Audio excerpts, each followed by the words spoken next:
Guys, আমি আজকে একটি কবিতা বলবো। আমার নাম সারা। কবিতাটির নাম হলো কাজলা দিদি। জুড়ে বলো। চলুন শুরু করা যাক। কাজলা দিদি লিখেছেন যতীন্দ্রমোহন বাগচি।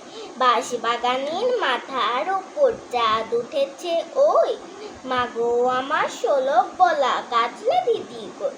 পুকুর ধারে নেবুর তলে থোকায় থোকায় জোনাই জলে, ফুলের গন্ধে ঘুম আসে না একলা জেগে রয়, মাগো আমার কোলের কাছে কাজলা দিদি কই।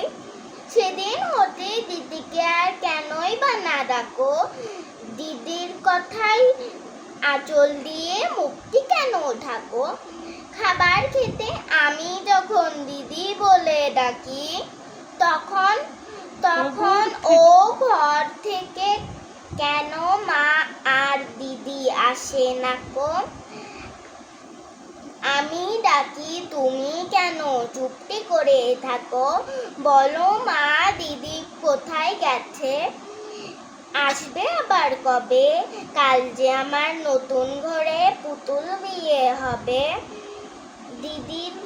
দিদির মতো ফাঁকি দিয়ে আমিও যদি লুকোই, দিদির মতো ফাঁকি দিয়ে আমিও যদি লুকোই।